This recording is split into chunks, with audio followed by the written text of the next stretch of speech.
But this week we got the fallout of the pistol brace ban from President Biden. We had the grace period to register your brace-equipped firearms has now ended last week, and we have some numbers from the ATF on how many people actually complied with this ban. Keep in mind that if you don't comply, if you don't register, that you could face potentially a federal felony charge, which carries up to 10 years in federal prison.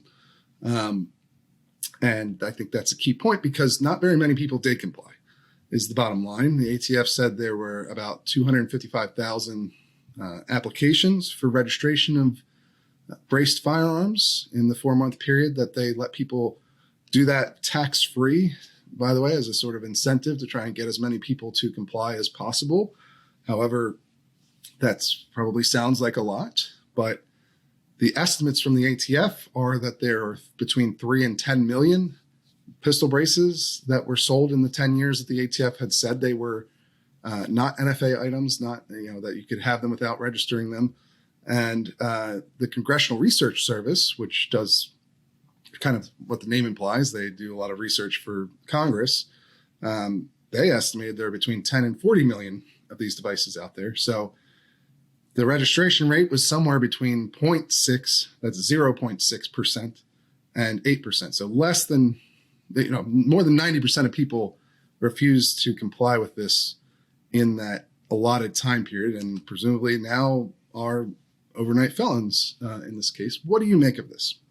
So it's not exactly shocking. In amongst gun owners in the Second Amendment community, for lack of a better term, there's always been this perception that any form of gun registration, or I guess in this case, particular gun part registration, was a precursor to confiscation. That once the government knows where all the guns are, someday, maybe not today, maybe not tomorrow, but at some point down the road, the government would decide, we've decided the Second Amendment doesn't mean anything, and we don't believe that there should be private ownership of firearms, and we're coming for your guns. Or maybe only certain types of guns or something like that. But someday what you had and was legal would then be illegal, and the government would come to take it away. Right. And just real quick, sure.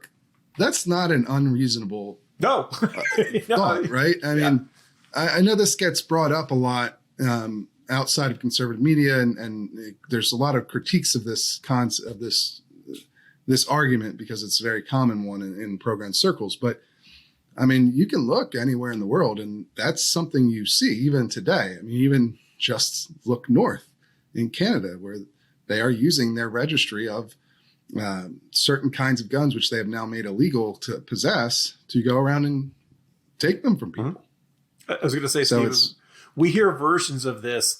No one's coming for your gas stoves, you crazy paranoid right-wingers. And then, about a month later, they started introducing legislation to ban gas stoves. No one's going to be tearing down statues of the founding fathers, you nut jobs.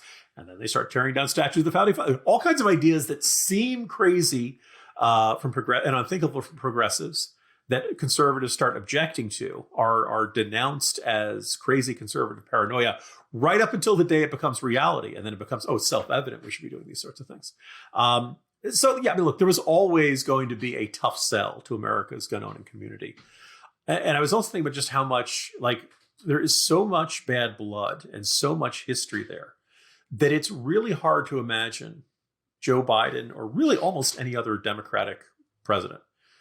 Obama would have had similar issues. Bill Clinton would have had similar issues. It would have required, maybe somebody like John Bel Edwards, a completely different Southern Democratic who had much more credibility on the gun issue to say, hey, we're enacting this new rule. We're not doing this as some step towards gun confiscation. We really think this is going to help make the country a safer place.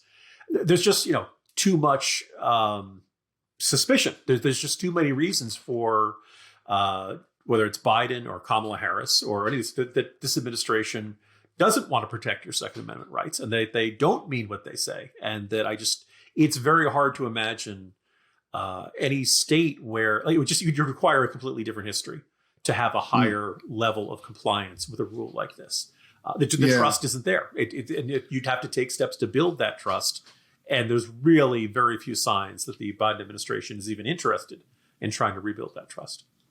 I mean, I think that's true generally of the Biden administration and trust among gun owners, and we'll get into some of that a little bit later too in the show. But I do wonder if there's any politician that would achieve a much greater compliance rate, because you can look at the last administration, Donald Trump, very popular among gun owners, even still today. Has the support of the National Rifle Association. The bump stocks, yeah.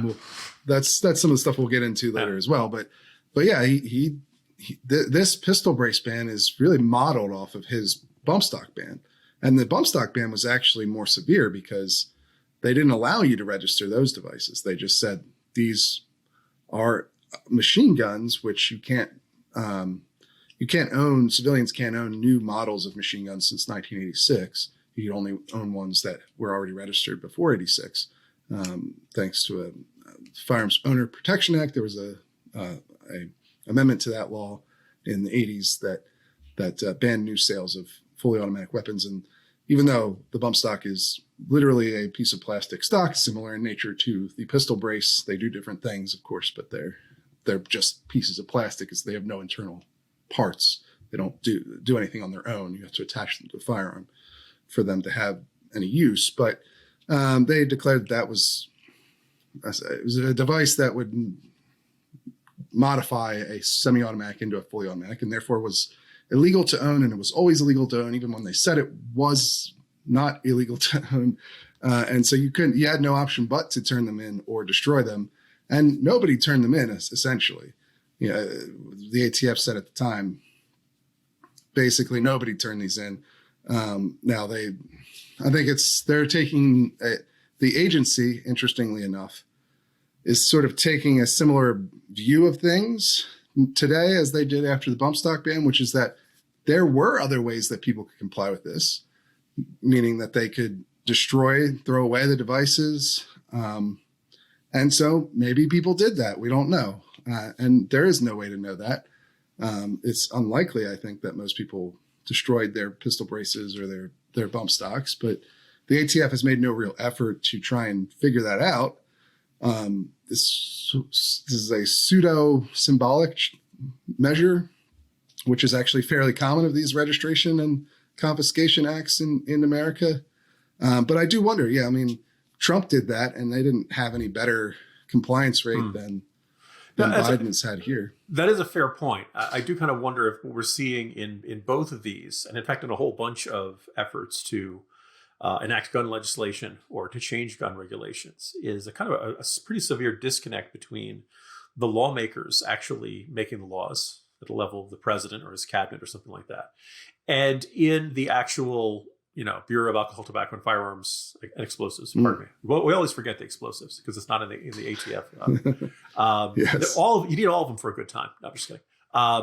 That the ATF, this is really hard to enforce. It's not like they do an annual bump stock or pistol brace census where they cover.